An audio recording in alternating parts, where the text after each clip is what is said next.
తెలియదు. అంటే విన్నారు కావచ్చు అక్యుపంక్చర్ గురించి. అక్యుప్రెషర్ గురించి మాతాప్రసాద్ కెంకా అని మన ఇండియన్ అతనే.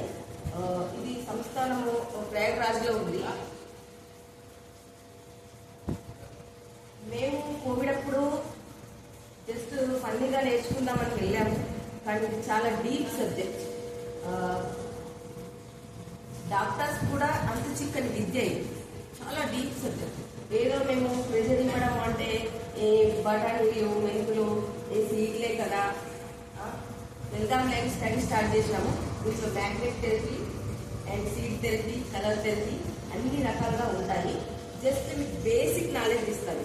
బేసిక్ నాలెడ్జ్ దాంట్లో మీరు చేసుకోవచ్చు. కానీ ఇంకా డీప్గా కావాలి అంటే మీరు మమ్మల్ని కన్సల్ట్ అవ్వచ్చు. ఓకేనా?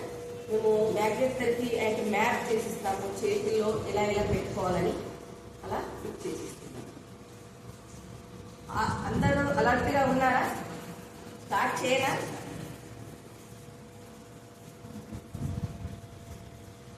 Show your thumb. Are you ready? Very good, super. నా చెయ్యి కనిపిస్తుందా ఇక్కడ?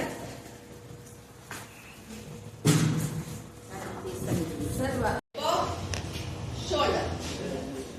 నేనేం చెప్పాను? ఇది రెండు మన చేతులని చెప్పాను. Wrist, elbow, shoulder. అర్థమైందండి? టీచర్స్ అందరు మీరు నేర్చుకుంటే, టీచర్స్ అందరు వింటే వాళ్ళకి నేర్పించగలుగుతారు. మీరు జాగ్రత్తగా మంచిగా వినండి. అర్థం కాకపోతే డౌట్స్ వస్తే కూడా అడగండి, వెంటనే క్లియర్ చేయండి. Just simple thing. Wrist pain వచ్చింది అనుకోండి, దెబ్బ తాకుతుంది.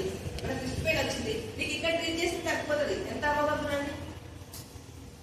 ఎల్బోలు వేస్తలేదు మీకు, దెబ్బ తాకిందో లేకపోతే టెన్నిస్ ఎల్బో అంటాం. టెన్నిస్ ఆడే వాళ్ళకి టెన్నిస్ ఎల్బో అంటాం. ఇక్కడ పెయిన్ వస్తుంది ఊరికి ఆడి. అప్పుడు ఇక్కడ ఏంటి? ఎల్బో ఏది? మధ్యలో. అవునా? ఇక్కడ మీరు మేకింగ్ స్టిక్ పెట్టేసుకుంటే మీకు పెయిన్ తగ్గే అవకాశం